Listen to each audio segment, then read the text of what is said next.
Hello, everybody, and welcome to Taking Control, the ADHD podcast on rashpixel.fm. I'm Pete Wright, and I'm here with Nikki Kinzer. Hello, everyone. Hello, Pete Wright. How are you, Nikki Kinzer? I'm doing great. Yeah? Yeah, how about you? Do you know I'm tired? Oh. I know I'm tired because I've got the eye twitch. You know the eye twitch? Oh, right, yeah. Mm-hmm. It's the worst. Oh, no. I even feel like I've been faking it all morning. You know, I get up early, I get the kids, I'm rallying, and everybody's here, and my wife's been gone all week. She got back late last night, and that's mostly why I'm tired. I stayed up for her to get home, and I woke up this time, I'm trying to rally, and now everybody's gone, and it's quiet, and I realize, wow, my eye is twitching like crazy. That is a sign that I'm a little bit exhausted and overwhelmed, and so... Yeah, you need to slow down a little bit. Yes. Mm-hmm. So are you going to take a nap when we're done recording? No, but I am going to the coast this weekend. I'm going to the coast to relax with a couple of friends and put my feet up and do a little writing and just enjoy the space. Oh, that'll be fantastic. I love the ocean. I love me some ocean. I know, me too. So we're going to talk a little bit. It's a digital episode. This is very exciting. I know you're very excited. Well, I don't even have notes in front of me. I have no idea really what you're going to talk about. So I'm here with you for the ride. All right. Well, so it's mostly digital. It's a mostly digital episode, but I count on you to jump in as we're talking about some other stuff, because there's, it's the underlying foundational logic behind all these things that I want to talk about. I want to talk about the tools that I use to provide structure and really free me from the overwhelm on a daily, weekly, monthly basis. And that requires just some conversation about kind of, what do you think about when you're overwhelmed, that kind of a thing. And so I thought we would start with just understanding your own availability and talking a little bit about the importance of routines, right? Oh, yes. So routines are an interesting kind of a beast, and we've talked a lot about routines, on the show in the past. I think we've done whole episodes on just the act of defining your routines, and where I come from routines, that routines sneak up on me. That unless I sit down and I'm very intentional about looking at my calendar and documenting my time, I'm not aware of how many unconscious or subconscious routines exist in my life that eat up my time. Does that make sense? It does. It does. Give me an example. I'm sure I want to know, so I'm sure listeners want to know too. What would be an example of something sneaking up on you? Well, so I look at my calendar in the morning and I think, okay, so I have so many hours that are available in my day. And I wake up in the morning, and then there's the morning routine that I may not have thought about. How much time goes into the morning routine? Well, first I have to get myself up. Then I have to go out and I turn on all the lights and start rallying the little dragons that sleep down the hall and try to get them out of bed and calm and kind and sweet and with gentle spirit and energy. And then there's, I have to coax them through making their lunches and making breakfast and getting them out the door. Sometimes that includes driving. Sometimes it includes, just whisking them away into somebody else's car. But before you know it, all of those steps have eaten up an hour and 20 minutes of my morning. Right. Mm-hmm. That is what I call an unconscious routine, right? It's something we do every day because it's right in front of us and we have to do it because there are people counting on us to do it, but it still eats up morning time, right? It eats up that time. What kind of routines sneak up on you? Do you have any of those routines, like afternoon routines or evening routines, particularly around meal times? There are routines, right, that sort of come into your life. Well, right now, because both of my kids are in sports, the routine has been really tracking who needs to be where, when, and what do they need to have. That is like equivalent to like a NASA project. Well, it is. And the first time I did really good, I'm like, okay, I've got everything that my son needs for football. And I even made him a sandwich, in between practices, because he's doing flag football and he's also doing tackle football. And there's just a little bit of a break in between. So, I was doing great. I was like getting him sandwiches in between and everything. And then this week, the 2 times that the practices have overlapped, Mom, did you make me anything Nope. I'm so sorry. So he's like going into his like backpack trying to find anything. He found like this granola bar like from the summer. I'm like, eat it. It'll be fine. That's fantastic. So part of that is definitely, I think, snuck up on me, but it was also something I needed a checklist for. Like, I think it really would have been helpful to say, okay, at 5:00, I'm dropping off. At 5:15, I need to make, a sandwich so that at 7:00, when I pick him up, he has it. I mean, I just needed, it would have been nice to have a checklist because, man, between both my husband and I doing double duty, like, because he would help with my daughter, it's just complicated. Yes, it's really complicated. And let me tell you, I absolutely experienced this just last night. I had my son had to go to swimming. My daughter was home. She didn't have any activities in the evening, but she had a lot of homework. And I had, I was solo dad, and I had a lot of driving around, and we didn't have the ingredients for the dinner that I was going to make. It was already late. And so for the first time, I actually had to enlist my daughter to be my proxy at swimming. And that was an illuminating experience because I dropped both my kids off. She checks him in. She goes and sits in the stand and works on her homework. And I got to go to the grocery store. Wow. That was the first time that's ever happened. It totally changed the dynamic of our routine. Now, I'm not going to be able to get away with that in the future, but it really does. It helped me in a big way to understand that I'm, we have growing kids. We can start kind of leveraging their experience now. Absolutely. But, in any case, so I think the first step is really to document your routines, right? To document your morning, afternoon, evening, your meal times, your weekend routine. What are the things what are the series of tasks that stack up for you, and who is involved in them? Because generally you're not alone in a lot of your family type routines. What are those routines? Because that will help you understand your total availability. And that's a really important kind of foundational principle. When you go and look at your daily calendar and you see a bunch of open hours, but you haven't actually kind of put in your routines, your morning routines, your afternoon and your evening routines, you don't really know how much time you have to work with.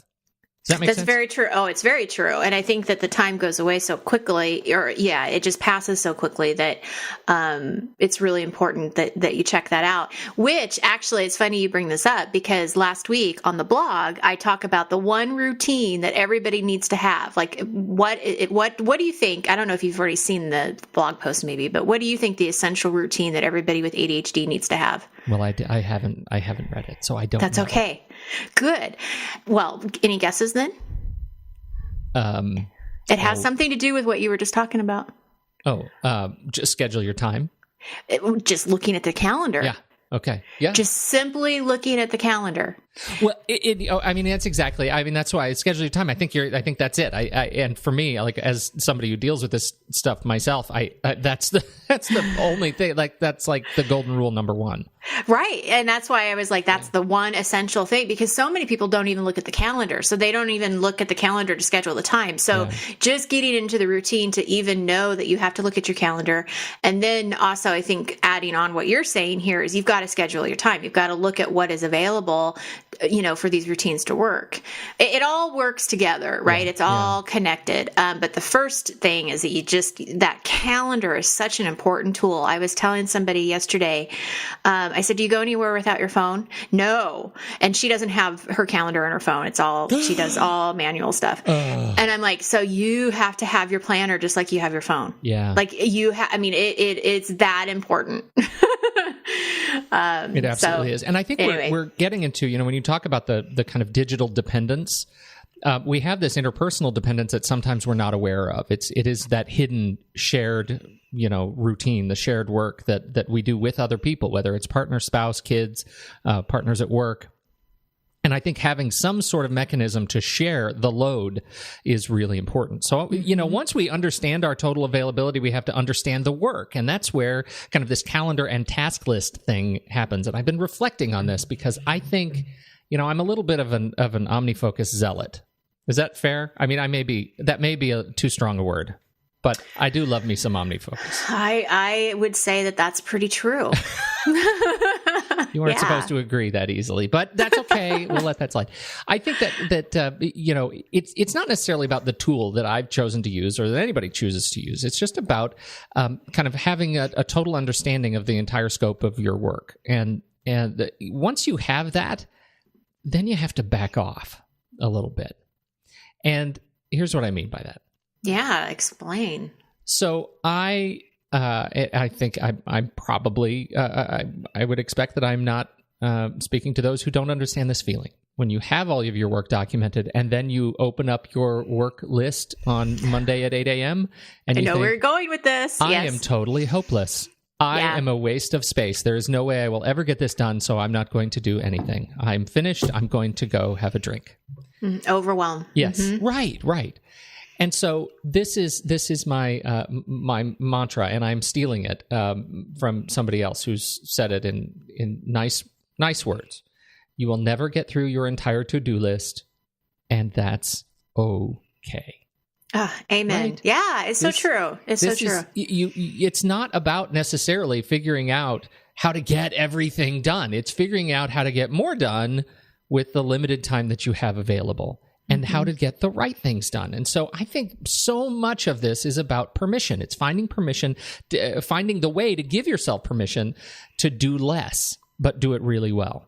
Because I love that. Yeah? Yeah, that's good. So I think, and this is, I think the trick is thinking in threes, right? Think about how you can get your stuff done in threes. And I'm going to credit Matt McCormick for this, although others have said it. Matt McCormick at Technori has written a great post on structure to the day. And so his recommendation is only give yourself one significant task to do every day. Just one. Everything else gets kicked down the field.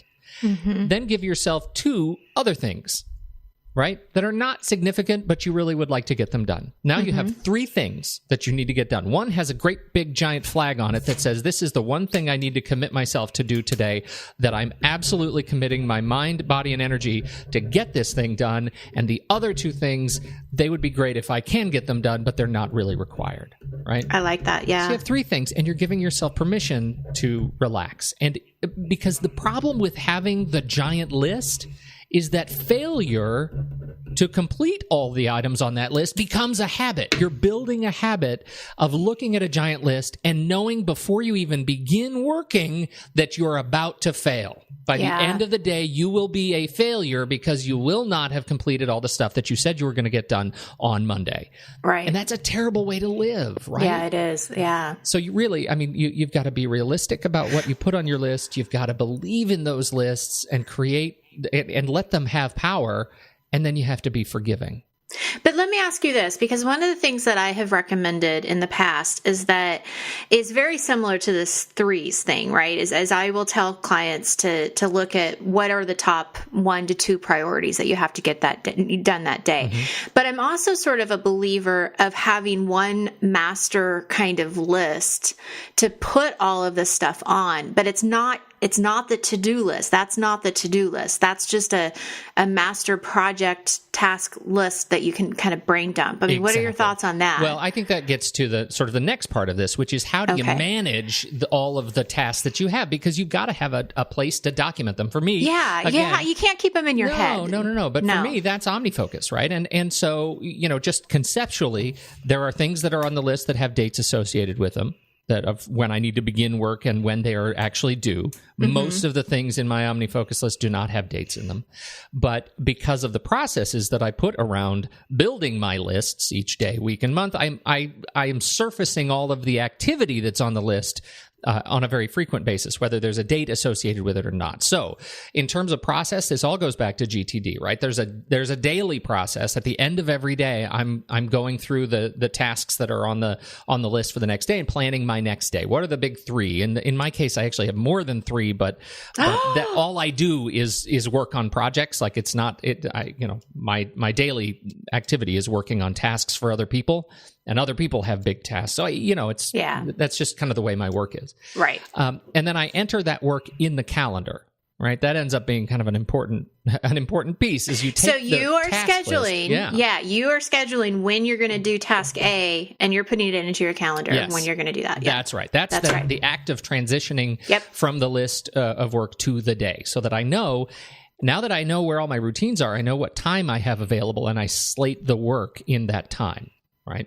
And I actually do that. I tend to be more restrictive of my time these days because I've created this. I've started using a digital service called Calendly, and there are a number of services like this, but Calendly allows others to schedule time on my calendar. So I have to be very aggressive about blocking off time to actually work. Otherwise, other people will schedule appointments and I won't have any work time. Does that make sense? Right. Yeah. So I block off a lot of busy time so that I can actually get some work done. So there's the daily. Then there's the weekly review, in which I go through every project that's on my list every week. I just do a quick scan. Takes about a half hour on Sunday evening, and anything that I know is coming up with a due date, I might flag. I'll put it on a specific date to start working on that coming week. But I'm reviewing all the work on the list, and then we have the higher level, which is the monthly review or the projects review, where I'm looking at everything that's outside of the daily client work. That's the someday maybe stuff, right? It's the bigger projects that I want to take on. Is there some action that I can add to my week or my day that will help me move these more personal or professional projects forward? So in that way, I'm looking at the entire scope of of the work that I've documented. I'm adding new lists. I'm doing new brain dumps, but I'm keeping it really organized because of the daily, weekly, monthly reviews. And that has become a really important part of the process for me. That's great. So the tools that we've talked about OmniFocus. Yeah, we've talked about it so much. I don't want to talk about it specifically, but the tools that I do want to recommend are simply task tools in this case. And they are shared. What they allow you to do is share the workload with others. And so, I'm thinking now in the context of home and small business, these tools allow you to create, shared like task lists or work lists that you can invite others to take part in. Now, on the simplest level, my family's we have a Mac family, so everybody has Macs and iPhones and iPads and things like that. And so we use the Reminders app on Mac and iOS because it's now fully synced in iCloud. It has been a very reliable syncing service recently, and you can add different lists, like say a grocery list. So now, if my wife says I'm going to run over to the grocery store, is there anything you need? I know I don't need to tell her or text her. I just open the Reminders app, go to our shared grocery list, and add whatever I want as individual items on that list. Right?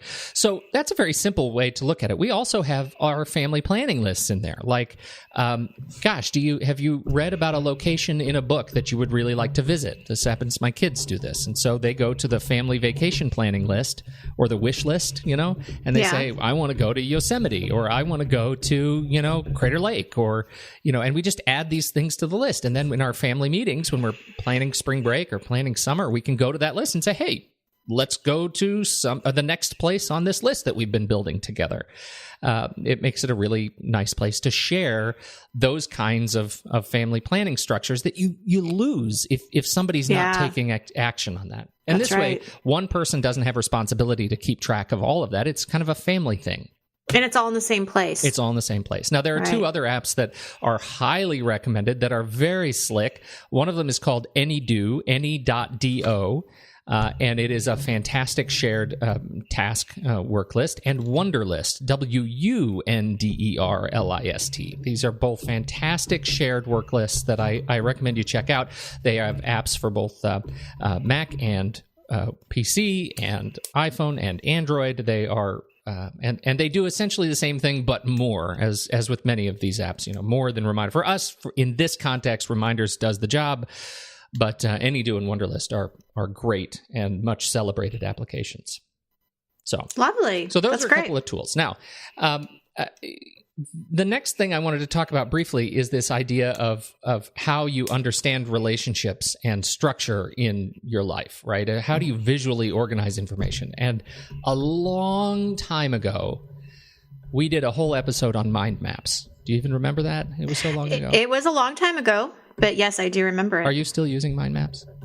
I do occasionally. I still have the iThoughts on my iPad, so it's still available. I just don't use it a whole lot, but I tend to be old school when it comes to mind mapping. I do the old pencil and paper. Yeah. But I do, when I have used it, it's been very flexible because you can still move things around and reorder things, and it's a great visual tool for sure. It is a great visual tool. I love it. I love the whole concept of mind mapping. Generally love the results. Once you get a really big mind map and you start navigating through it and you kind of see how all these ideas are connected, I get really excited about that kind of stuff. Yeah. Why mind mapping? Well, mind mapping, visually organizing information, has been around, since the earliest of cave drawings, right? I mean, that's what hieroglyphics really are, is telling a sort of a visual story and connecting these narrative ideas, visually with small pictograms. And that's kind of the genesis of mind mapping. It was popularized by British pop psychologist Tony Buzan, and we've talked a lot about him. You can Google him. He's the guy who really made mind mapping as a term popular, but I have fallen in love, when you're talking about structure over your life, I've fallen in love with this idea of theory of constraints and using mind mapping to help you visualize your life.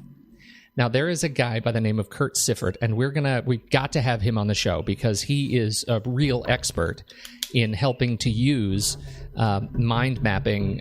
He uses a different tool, but this theory of constraints, kind of relationship structure to help you visualize what your goals in life, and it's just fantastic.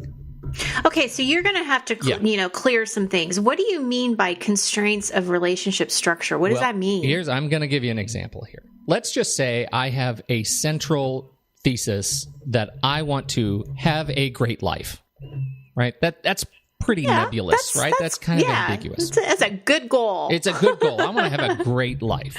Yeah, I like that. What does that mean?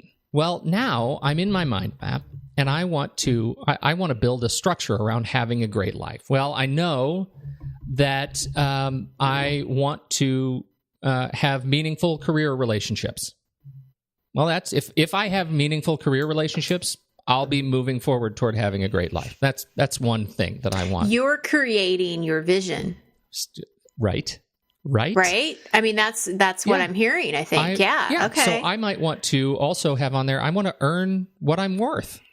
Right. I want to be paid a fair wage for the value that I bring to my clients and partners. Well, there's another one. I want to share my success with a partner or family. Right. So now I have another element that leads to, or to what he would call a critical success factor that leads to having a great life. So now I've got three things that are starting to help me define what having a great life is. I want to work on projects that celebrate my unique value as Pete Wright. Right. I want to work on the projects that really let me shine uniquely in areas that I have unique strength. And not just stuff that is replaceable, where I would be replaceable, right? Another cog, right? All of those things. Now, let's just say those four things were enough. And in that case, they're not enough. I might want more, or they might lead me to redefine what having a great life is, or use new, more specific words. But what that allows me to see, after I've gone through this process, it allows me to see not only what the constituent elements toward having a great life are for me, but also it lets me review all those elements and say, now, if all of those things come true, are they sufficient to actually mean that I'm having a great life? Or is there something that's potentially missing? So when you see one of these mind maps all fleshed out, right, that define the structure of your work, you're not only dealing with the personal stuff, the family stuff, but you're dealing at a really detailed level around the work and the projects that you're working on, that you're creating, the things that you're putting into the world that all lead up to your kind of success statement, right? The thing that you want to achieve. And you know that once all of the critical success factors and all of the work elements become true, that you will be on your path to achieving that success statement or having a great life. Now, Kurt uses an application called Flying Logic, which is a visual planning tool, like a mind mapping tool. It is a spendy tool. It's like $250. But when you see it in action, it's a work of art. It is a beautiful, beautiful thing to do. We'll have Kurt on and we'll do a screencast where he can sort of walk through this process as a special episode. We really need to, because it is a beautiful, beautiful tool. So you can do this with other mind mapping tools. And the tool, I have actually moved away from iThoughts HD, which is the tool that we had talked about last time around, over a year ago that we last talked about this. Yeah, way over that. A long time ago. I moved to an application called MindNode. It is a Mac app and iOS app. I like it because it's fast. I was shooting an event, a technical event here in Portland a week and a half ago, and I happened to be shooting from right behind an audience member who was using an application that I happened to notice. It was called FreePlan. And the reason I noticed it is because it was a mind mapping tool, and I'm always curious about mind mapping tools as I'm looking over his shoulder, but B, because he was so incredibly fast at using this thing. I mean, he was blazing over that keyboard, using it to take notes of the conference that he was attending, and it was really a beautiful, beautiful thing to look at. Now, it's free and open source, and you can download it and install it and see what that's like. So we'll put links to that in the show notes, along with MindNode and iThoughts HD, and other tools that come very highly recommended when you look more into project management tools like MindJet. So we'll put links to all of these mind mapping tools so you can explore them in more detail. Great. So that's mind mapping. How do you feel? I like it. You feel okay? It makes me want to mind map my great life. As it should. I think that's a great reference. Because most of the time I've always used mind mapping for, projects, like breaking down projects, and, your brain is your project, and then what is everything that goes along with it. But I've never really actually thought about your vision and your statement like that. So it's really cool. I like it. It is so cool. And once we started kind of going through this process, it made me totally rethink, and I use mind maps to take notes and such, but it made me totally rethink my use of the tool and the value that I get in the tool, and applying it. Once you have a vision of the work that you do, when you drill back up, think back to where we started, which was understanding the time that you have available. Now that you have a vision of kind of all the work that you do and how that leads to what really brings you joy and stability, now you can make smarter decisions about how you use the limited time that is available to you.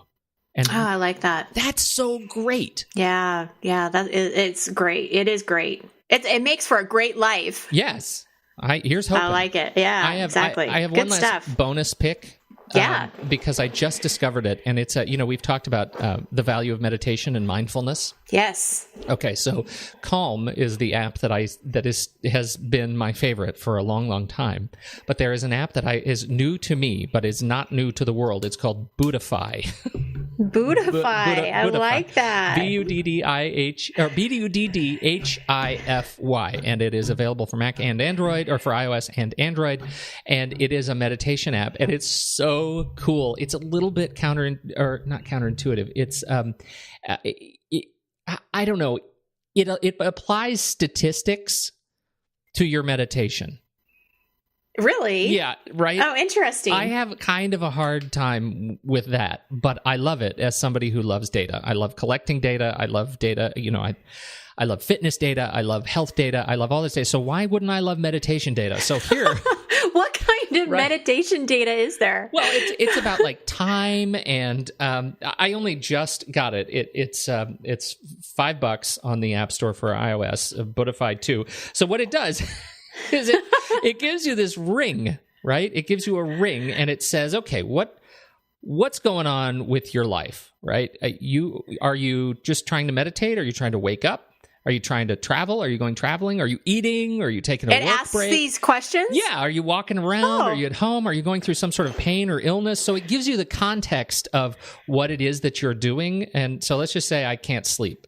You open Can't Sleep, and then you have a whole bunch of, in this case, 6 different meditations that give you the time. 7 minutes for the settle meditation, 12 minutes for the gentle meditation.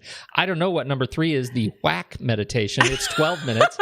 The hello 9-minute meditation. So once you tap on a meditation, then you have it gives you a time. It says this is 12-minute meditation, and you just hit play. It doesn't matter how common it is.